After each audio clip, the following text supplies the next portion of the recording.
네, 검찰이 최순실 국정농단 사건 최종 수사 결과에서 박근혜 대통령의 공범 혐의를 또 적시했습니다. 이런 가운데 이번 주 예정된 3, 4차 최순실 청문회에서는 박 대통령의 세월호 7시간 의혹이 집중적으로 제기될 전망인데요. 네, 최창열 용인대 교수, 허성우 국가디자인연구소 이사장과 정치권 전망해 보겠습니다. 어서 오세요. 네, 안녕하십니까. 네, 조금 전 있었던 최순실 관련 최종 수사 결과 발표 내용부터 좀 분석을 해봐야 될 것 같습니다. 김종 전 차관, 조원동 전 경제수석을 기소를 하면서 박 대통령이 공모했다는 점을 또 분명하게 적시를 했습니다. 어떻게 보셨습니까? 그건 뭐 제가 볼 때는 그 검찰 입장에서는 아마 그렇게 네. 밝게 할 수밖에 없을 겁니다. 단지 이제 지금 이 상황이 검찰의 이제 수사 내용들이 얼마나 이제 그 헌재에서 이제 반영을 하는 부분인데요. 네네. 헌재도 뭐 어떻게 보면은 형사 소송 절차를 준용하게 헌재에서는 되어 있답니다. 근데 이제 헌재 같은 경우도 어쨌든 지금 중요한 것은 이런 그 특검이나 이 검찰 이런 내용들은 검찰의 입장이고 특검의 입장인데 어떻게 보면은 그 헌재에서는 그 재판부기 때문에 재판부의 어떤 입장이 아직까지 안 나왔기 때문에 네. 어떻게 할지를 모르기 때문에 아마 지켜보고 예를 들어서 뭐 지난번에 이제 통진당 해산 경우 같은 해산할 적을 보더라도 사실 서울고법이 2심까지 있을 때까지는 심리를 중단한 적이 있거든요.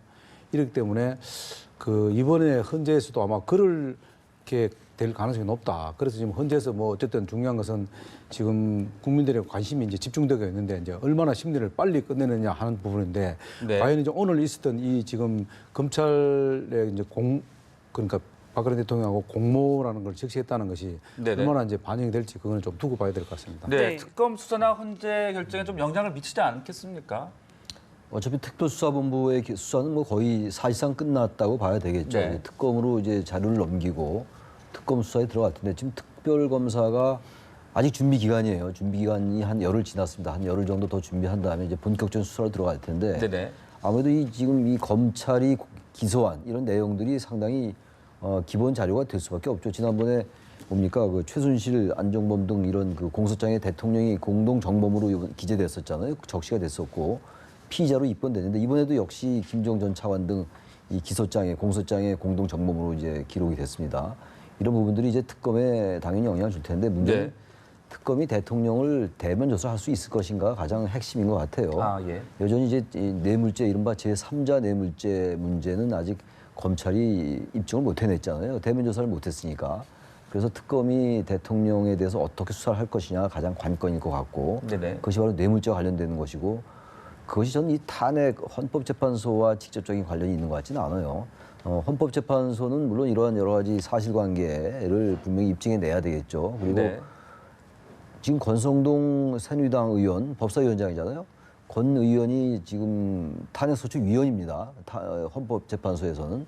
이러한 것들을 이제 박근혜 대통령 측이 부인을 하면은 이런 것들을 입증할 책임이 이 권성동 위원장한테 있어요. 그런데 새누리당 의원이라는 입장 때문에 상당히 실이 오래 걸릴 수도 있을 것 같고 아무튼 이런 전반적인 것들이 특검 그리고 헌재로 가는 하나의 중요한 가장 기본적인 단서라고 보여집니다. 네, 그 특검 수사에서 대면 조사 또 더 나아가서 뭐 강제 수사 이야기도 나오고 있는데 그 부분은 어떻게 좀 전망을 하십니까? 일단 뭐 특검 박영수 특검께서 일단 그 대통령이 대면 조사를 하겠다는 의지를 밝혔지 않습니까? 네네. 네. 근데 이제 문제는 이제 대면 조사를 하겠다고 했는데 대통령이 이제 그걸 받아들여야 되는데 그러니까요. 사실은 뭐 검찰에서도 대면 조사 하겠다고 강력한 의지를 밝혔습니다만 결국은 대면 조사를 못 했지 않습니까? 네네.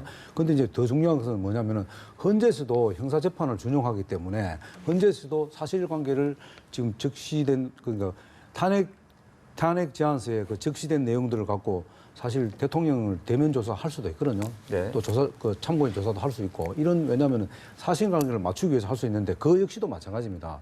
대통령께서 참고인 조사를 헌재에서 요청을 하더라도 할지 안 할지는 건 대통령께서 판단할 부분이기 때문에 그 부분에 대해서는 좀 더 지켜봐야 하지 않겠나. 그러나 어쨌든 중요한 것은 대통령이 직접 그 대면 조사에 응할지 안 할지 그건 굉장히 중요하지만 대통령이 네. 응하게 되면은 또 대통령이 어떻게 보면은 대통령 입장에서 적극적으로 뭔가를 방어하는 그런 또 상황으로 갈 가능성이 높다 이렇게 보는 겁니다. 네. 자, 그리고 지금 추가적으로 들어온 내용들이 좀 있는 것 같습니다. 지금 취임 후 녹음 파일이 12개, 28분 분량이다.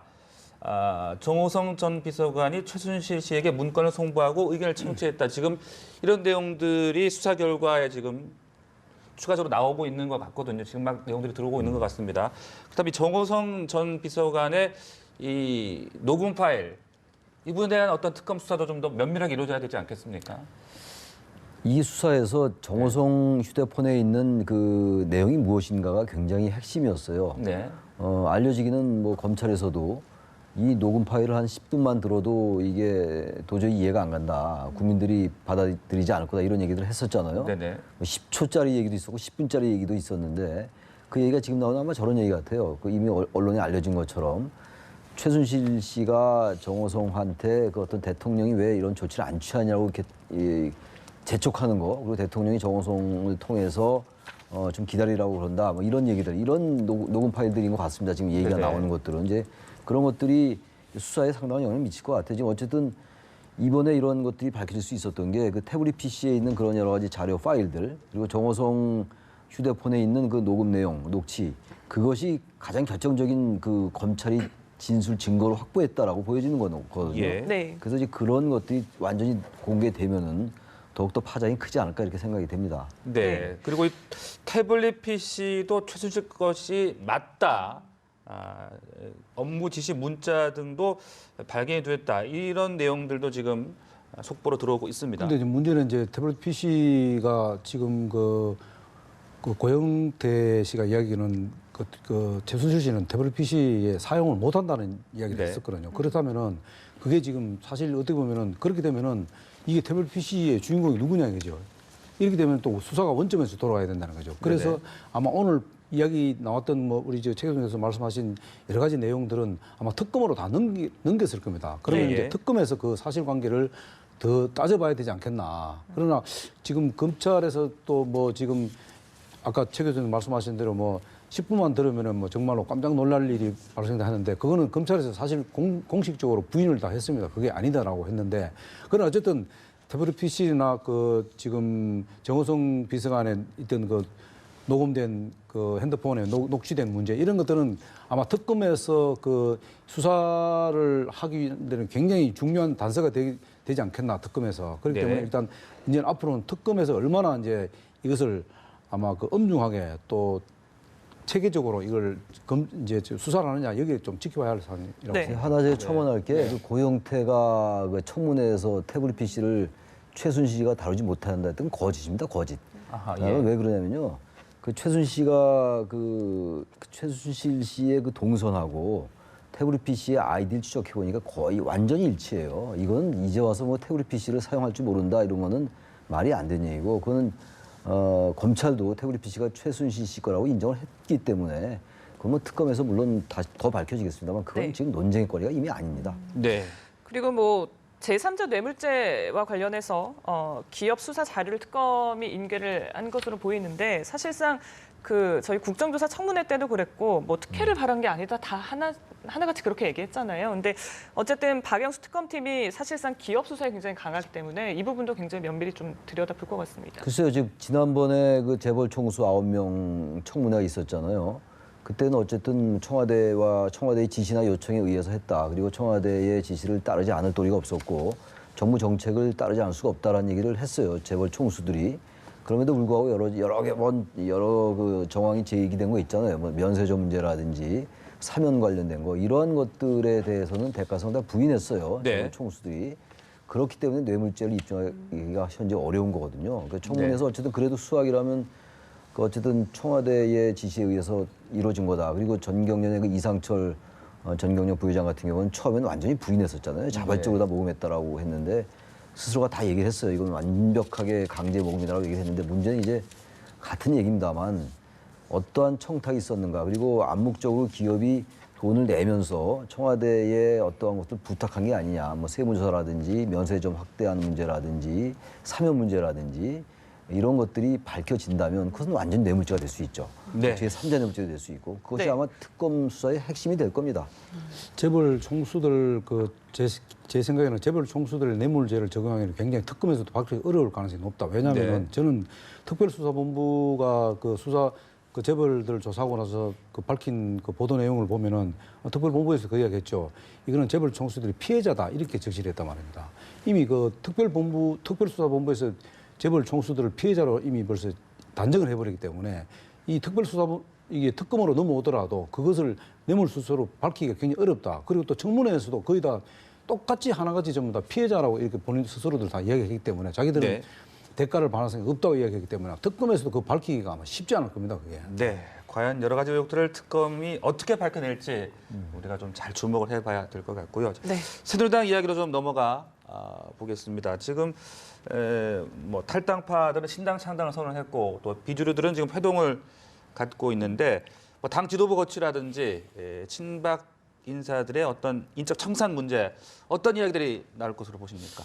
저는 기본적으로 이제 새누리당 자체가 정체성이 사실 그 보수를 대변하는 그런 그 가치지향적인 정당이었지 않습니까? 그런데 이번에 이제 어떻게 보면은 지금까지 탄핵 전까지만 해도 친박 비박이라는 이런 상황으로 구도가 왔는데 지금은 어떻게 보면은 친박 비박은 이제 의미가 없다. 네. 탄핵 정국으로 인해서 왜냐하면은 이제는 탄핵 세력과 비탄핵 세력으로 일단 구분될 수밖에 없다.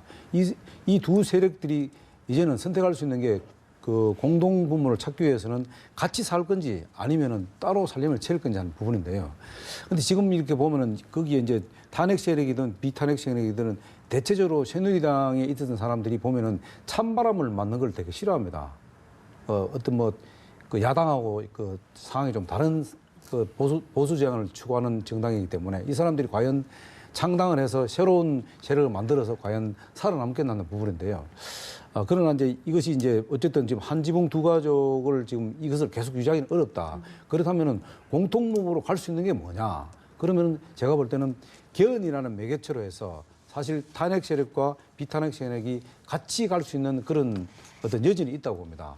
그렇지 않고는 두 집단이 같이 공존하기 굉장히 어렵다. 그래서 어떻게 보면은 지금 새누리당이 그래도 이런 그 쪼개지지 않고 살 수 있는 방법은 개헌을 중심 매개로 한 그런 어떤 그 이합 집산이 이루어진다면은 사실 어떻게 보면은 새누리당은 그대로 깨지지 않고 그대로 개헌을 중심으로 가지 않겠나 하는데 만약에 개헌이라는 이런 매개체가 없으면은 새누리당이 분당 수순으로 갈 수밖에 없는 상황으로 가지 않겠나 그렇게 좀 조심스럽게 좀 생각해 봅니다. 네. 네. 이런 가운데 이정현 대표가 이제 당의 공백을 메울 수 있는 어떤 뭐 장치가 마련이 된다면 사퇴하겠다 이렇게 얘기를 했거든요. 근데 과연 이 장치가 무엇일지 또 뭐 비주류가 마련한다고 해서 과연 받아들일지. 이정현 대표야말로 정말 대단히 헷갈리게 만듭니다. 지금 탄핵이 가결되는데도 불구하고 지금 말씀처럼 안전장치를 마련한 다음에 물러나겠다라고 그러잖아요. 안전장치라는 거는 아마 비상대책위원회를 얘기하는 것 같아요. 근데 이정현 대표는 정말 이런 글쎄 말이 대단히 제가 말씀을 드리면서도 공허하긴 한데 지금 대통령이 탄핵까지 됐고 탄핵도 아주 압도적으로 됐잖아요. 그리고 네. 촛불 집회는 뭐 어제도 그 추운 날씨에도 100만이 시민들이 요구했던 것이고 퇴진은 여전히 즉각 퇴진 요구하고 있는 이런 상황인데 당 대표를 지내고 있는 분이 집권당에 왜 사퇴 안 하는지 도저히 이해가 안 가요. 그 정말 깊은 뜻이 있는지 심모 원료가 있는지 아니면 흔히들 언론에서 분석하는 것처럼 1월 달에 반기문 총장이 오면은 그러한 것들에서 뭔가 새로운 활로를 모색하려 하는 것인지 잘 모르겠는데 알고 싶지도 않고 진짜 일단 물러나야 됩니다. 책임을 져야 될 거 아니에요.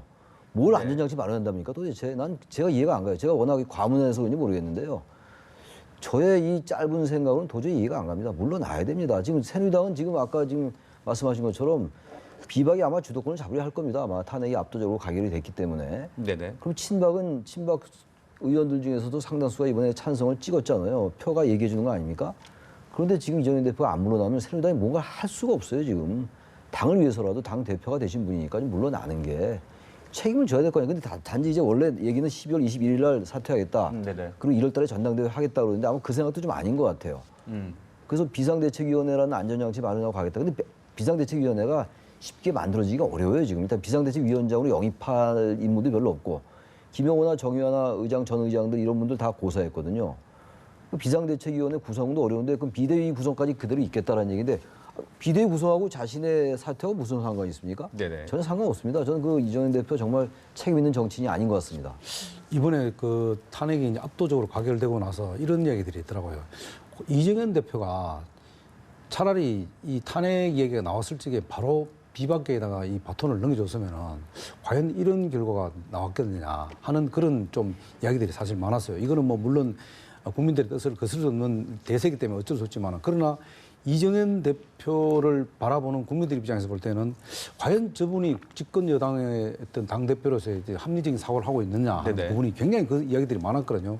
근데 지금 또 탄핵이 압도적으로 됨에도 불구하고 또 이런 즉각 사퇴를 하지 않고 또 여지를 남긴다는 것은 국민들한테 더 많은 이 공분을 사고 있다는 거예요. 그래서 이번에 탄핵 가결에 사실 이정현 대표가 또 기여한 부분이 상당히 많다고 저는 봐요. 왜냐하면은 타이밍도 놓쳤고 너무 지나치게 대통령한테 절대적으로 국민들을 생각하면서 대통령한테 충성하는 건 괜찮아요. 네. 그러나 국민들을 생각 전혀 안 하고 오로지 대통령 한 사람만 쳐다보는 거. 예. 그게 과연 아니 일반 국회의원이면 상관없어요. 근데 당 대표다 말입니다. 당 대표는 뭐예요? 다양한 국회의원들의 의견을 수렴해서 그것을 대통령한테 전달하는 일종의 창구다 말입니다. 그 창구를 다 막아놓고 창구의 어떤 언론을 다 막아놓고 본인이 생각이 곧 이 새누리당의 생각이라 이렇게 해서 밀어붙이는 이 이정현 대표의 모습을 보면서 참 국민들이 굉장히 공분을 많이 사게 했다 그렇게 봅니다. 저는요 네. 이번 이제 전반적인 상황을 보면서요 한 번 선출되면은 임기 때까지 무조건 보장하는 거 이거 고쳐야 되겠어요? 안 되겠어요? 원래 과거에 우리나라 헌법에 국민 소환이라는 제도가 있었어요. 지금 이제 지방자치단체에 주민 소환이라는 제도는 있죠. 네네. 그 임기를 한번 임기가 시작되면은 임기가 끝날 때까지 아주 형사상의 책임 이런 것들이 아니면 뭐 그냥 가는 거잖아요. 물론 네. 또 근데 또 한편은 그렇지도 않아요. 검찰총장이나 한국은행 총재 같은 경우 또 임기가 있어도 정권의 입맛에 안 맞으면 찍어냅니다. 이게 대단히 잘못되어 있는 거예요. 그러니까 이러한 것들을 어떻게 좀 구조적으로 합리적으로 이게 완전히 다수가 이건 정말 리더십을 인정할 수 없다 하면은 물러나게 하는 걸 방안을 강구해야 돼요. 지금 촛불 민심이라는 건 이제 즉각 퇴진을 아직도 요구하고 있습니다만 네. 그러한 여러 가지들을 같이 강구하자라는 거거든요. 어떻게 아무리 전당대회를 통해서 대표가 됐지만 저쯤 되면 책임지는 것이 그게 상도입니다 원래. 네. 그게 보편적인 것이고 알겠습니다. 어떠한 법도 보편성을 넘으면 안 되는 겁니다. 네. 네. 아마 네. 역대 그 여야 할 것 없이 거의 당내 분류함에 있으면은 거의 그 지도부가 교체되고 비대위로 전환되고 그렇게 왔습니다. 근데 유일하게 지금 이정현 대표만큼은 끝까지 이 자신의 어떤 네. 입장을 관철시키면서 지금 버티고 있는, 네, 이런 그런 입장이다 모양새죠. 보니까 어떻게 보면 참 진짜 보면은 이 대통령의 어떤 지도력 상실도 있지만은 사실 이정현 대표의 지도력은 거의 없다고 봐야 되는 거예요. 네. 그런 자, 측면에서 볼 때는 빨리 지금 비대위 체제로 전환이 돼야 되지 않겠나 그래 봅니다. 예. 네. 자, 한편 야권은 뭐 헌재 조속한 심판을 촉구한다. 여기는 일단 한 목소리를 내고 있는 것 같고 그런데 황교안 체제를 좀 더 지켜봐야 되느냐 아니면 즉각 퇴진을 해야 된다 이런 목소리 좀 온도차가 있는 것 같거든요. 야권의 움직임 어떻게 보십니까? 야권이 지금 황교안 체제의 즉각 퇴진을 얘기한 적은 없죠. 박근혜 대통령의 대통령에게. 즉각 퇴진을 예. 얘기하고 있는 건데 역시 뭐 그 탄핵 정관 좀 목소리는 상당히 약화됐어요. 근데 중요한 건 지금 국민들이 여전히 지금 퇴진을 요구하고 있고 또 여전히 국민들의 그 여론조사 지지율은 4% 5%대를 유지하고 있잖아요. 이 정도에 머물고 있는데 대통령이 탄핵 심판 절차를 하는 게 맞냐라는 이제 국민들의 목소리가 있는 건데 제도권 정당으로서는 아마 그런 것들을 그것만 계속 줄기차게 주장하는 데는 좀 한계가 있을 거예요. 물론 촛불 집회가 어제도 탄핵 가결되고 난 다음에도 추운 날씨임에도 불구하고 많은 사람들이 나왔잖아요. 근데 이러한 촛불 민심이 만약에 계속 즉각 퇴진 요구한다면요. 아마 또다시 여당이나 야당이나 할 것 없이 우리 정치권은 그 민심에 부응할 수밖에 없을 겁니다. 아마. 네. 그러나 물론 탄핵 심리는 이제 계속 되는 거고 역시 자진 사퇴는 대통령의 결단에 따른 것이기 때문에 거기서 또 상당한 불협화음이 나올 수 있는데 아직은 일단 뭐 그저께 탄핵이 가결된 거니까 탄핵 소추안이 그걸 야당이 줄기차게 거기에 중점 둘 것 같지는 않고 결국 야당으로서는 어쨌든 이런 정부를 전반적으로 수습하고 관리하는 쪽에 상당히 무게중심을 두는 쪽으로 갈 것 네. 같아요. 그래야 될 거고요. 네. 어떻게 수습하느냐 이 부분을 국민들께서 지켜보고 계실 텐데 야권이 여야정 협의체를 제안을 했습니다. 지금 황교안 대행체제 권한 대행은 답을 내놓지는 않고 있거든요. 황교안 아마 그 권한 대행이 답을 내지 않는 이유가 있을 겁니다. 왜냐하면은 지금 이제 최 교수님 지금 좀 전에 말씀하셨지만은 야당이 지금 이제 탄핵 관련해서는 단일대로 갖췄는데 탄핵 이후에는 조금 입장이 다른 것 같더라고요. 박지원 원내대표는 정치는 현실이기 때문에 황교안 체제를 인정할 수밖에 없다 이렇게 해야 되는데 추미애 대표는 뭐라고 했냐면은 이제 아무것도 하지 마라. 그러고 이미 대통령 권한이 정지됐기 때문에 사실은 이제는 집권당이 없다. 이렇게 얘기하면서 사실 여야 여야정 협의체를 만들자 이렇게 요구를 했단 말입니다. 이렇게 하니까 제가 황교안 총리 입장이라도 도대체 야당의 목적이 뭘까?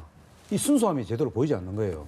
그래서 황교안 권한대행이 적답을 내놓지 않죠. 왜냐하면 황교안 대행 체제도 어쨌든 이 국정을 안정되게 이끌기 위해서는 그리고 이 국정부를 최소화시키기 위해서는 야당의 협조를 받아야 되는 건 사실입니다. 근데 아예 이거는 아무것도 하지 말아 하고 무장 해제를 하라는 상태에서 당정 협의 체제를 하라는 거는 뭐냐면은 어쨌든 이 국정에 자기들이 관여하겠다는 이런 뜻으로 보기 때문에 이것을 쉽게 황교안 총리 입장에서 받아들이기는 굉장히 어렵다. 그렇기 때문에 이런 사태를 좀 더 추이를 지켜보면서 네. 황교안 총리가 답을 내놓지 않겠나 그렇게 봅니다. 야당의 입장이 정확한지를 뭔지를 지금 잘 파악이 안 되는 것 같아요. 일단 제가 봐도 좀 그런 것 같아요. 야당이 별 차이는 없어요. 지금 민주당은 여야정 협의체 만들자는 거고 또 한 당은 또 정부와 국회의 정책 협의체를 만들자는 거잖아요. 별 차이는 없는 것 같고 황교안 권한대행이 아마 이거 받아들일 수밖에 없을 거예요. 사실 대통령의 직무대행이라고 합니다만 권한대행이라고 합니다만 선출 권력이 아니기 때문에 그리고 법 해석은 많이 다르잖아요. 어떠한 범위까지 직무를 행사할 수 있는가, 권한을 행사할 수 있는가의 의견은 엇갈립니다만 야당이 이렇게 제안을 하는데 이것을 거부할 명분이 없죠. 야당과 여당과 정부가 바로 황교안 대행 체제가 바로 정부예요. 정부 따로 있고 황교안 총리 따로 있는 게 아니기 때문에 여야정 협의체를 지금 제안했고 아직은 뭐 답변을 하지 않고 있습니다만 여기에 응할 수밖에 없을 것 같고 응해야 된다고 좀 봅니다. 만약에 그렇지 않으면 야당이 현재 황교안 체제에 협조를 안 할 거란 말이에요. 그거는 뭐 바람직하지도 않고 이 정국 자체를 운영할 수가 없으니까 단지 중요한 거는 지금 민감한 몇 개의 이슈들이 좀 있어요. 사드 배치 문제라든지 물론 정부 차원에서 결정은 된 겁니다만 그리고 이제 한일 군사 정보보 협정 같은 거 그리고 더 중요한 게 교과서 국정화 문제 이런 것들은 굉장히 민감한 문제들이거든요. 이런 부분들에 대해서 만약에 황교안 총리가 박근혜 정부와 똑같은 스탠스를 취하게 된다면 야당이 바로 다른 스탠스를 취하면서 나올 거예요. 아마 그런 것들을 세심하게 고려한다는 차원에서 조금 답변을 미루고 있는 게 아닌가 이렇게 보여집니다. 네. 자, 이제 공은 헌법재판소로 넘어간 상황인데 이게 결정까지 얼마나 걸릴 것이냐. 지금 노무현 전 대통령 때보다 사안이 복잡하기 때문에 오래 걸릴 것이다. 반면에 이 촛불 민심이 뜨겁고 또 이 재판소장과 이정미 재판관의 임기가 얼마 안 남았기 때문에 좀 빨리 서둘러야 되지 않느냐 이런 목소리들이 나오고 있거든요. 어떻게 전망하십니까? 저도 원래 이제 이 사실 뭐 압도적으로 이 가결이 되기 때문에 네. 헌재에서도 좀 심리하는데 좀 쉽지 않겠나 좀 빠르게 하지 않았는데 실제로 막상 이제 전문가들 얘기를 좀 이렇게 저는 뭐 법조인이 아니니까 좀 이렇게 취재를 해보고 좀 들어보니까 그게 보니까 상당히 빨리 헌재에서 결정 내리기는 굉장히 어렵다. 물론 뭐 추미애 대표도 뭐 공식적으로 1월 말까지 헌재에서 결정 내려달라고 이렇게 했는데 네네. 제가 볼 때는 1월 말은 거의 불가능하고요. 그냥 거의 상당한 시간이 오래 걸릴 가능성이 높다. 그 이유가 뭐냐면은 일단 탄핵 제안서에 보면은 첨부 자료가 뭐냐면은 노태우 전두환 그 당시에 일회재단의 뇌물죄가 포함된 첨부 자료 하나가 있고요. 또 하나는 최순실 공소장이 돼 있고 또 하나는 나머지는 뭐냐면은 거의 다 대부분이 지금 참고 자료에는 언론에서 나왔던 이야기들을 거의 다 첨부를 해놨답니다. 이러다 보니까 대통령의 어떤 관련된 이 죄와 관련돼서 사실 사실관계를 따지려면은 굉장히 이 시간이 오래 걸린답니다. 이게 뭐 당연히 쉽게 우리가는 판결을 할 수 있는데 그게 쉽지 않다는 거예요. 그런 사실관계를 따지기 위해서는 네. 사실 재판과 똑같은 입장이죠. 물론 뭐 특검이나 뭐 이 특별재판소, 특별본부가 내놓은 있지만 그거는 어떤 검찰의 입장이 어디까지나 그러나 재판부의 입장은 아니다는 거죠. 그러다 보니까 이런 사실관계를 따지는 데는 물리적으로 시간이 필요하다. 예. 그렇기 때문에 우리가 생각한 것처럼 그렇게 빨리 뭐 답을 내기는 쉽지 않다고 그렇게 아마 전문가들이 보는 것 같습니다. 네. 물론 이제 현재 결정이 남긴 했습니다만 어쨌든 정치권이 사실상 조기 대선 체제로 돌입하는 모습인데 사실 야권과 달리 여권에서는 뭐 마땅한 대안이 없는 상황인 것 같습니다. 사실 뭐 반기문 총장이 귀국한다고 해도 과연 새누리당으로 갈 것이냐 이게 좀 가능성이 낮다라는 얘기도 나오거든요. 지금 이 상황 속에서 반기문 총장이 새누리당으로 갈 확률은 거의 제로에 가깝죠. 네. 아니 정상적인 사고를 가진 사람이 지금 현재 이 상태라면이라는 전제를 제가 했으니까 드린 말씀인데 그건 뭐 거의 뭐 가능성이 없다라고 보고 새누리당이 어떻게 변신하느냐의 문제인 것 같아요. 분당하느냐 안 하느냐도 이제 의견이 엇갈리고 있고 저는 뭐 새누리당 분당 잘 안 할 것 같아요. 비박이 주도권을 잡고서 뭔가 해체하면서 재창당 쪽으로 갈 것 같고 그렇게 된다면 이제 그 반기문 총장이 비박 쪽에 몸을 실을 수 있겠죠. 근데 역시 중요한 건 여전히 제3지대가 굉장히 큰 영역을 차지하고 있어요, 지금. 문재인 전 대표가 한 축이 있고, 그리고 새누리당이 한 축인데 여긴 지금 구심점이 마땅치가 않고 말이죠. 지금 얘기처럼 말씀처럼 어떤 주자가 뚜렷이 부상되지 않고 있는 상황이고요. 그러면 어쨌든 비박 세력이 이 중도 보수란 기치로 다시 뭔가 새롭게 태어나는 모습을 보여야 되는 거거든요. 네. 그렇다면 역시 중도 세력과 중도 이른바 제3지대가 됐건 그것이 비패권지대가 됐건 그쪽과 어떤 형태로든 연대를 해야 됩니다. 그것이 개헌이 고리가 됐건 아니면 앞으로 한국 사회의 변화를 중심으로 해서 그것이 고리가 되든 뭔가 합치지 않으면은 새누리당은 어떻게 방법이 없어요. 당명 바꾼다고 되는 것도 아니고 뭐 리모델링 한다고 되는 것도 아니잖아요.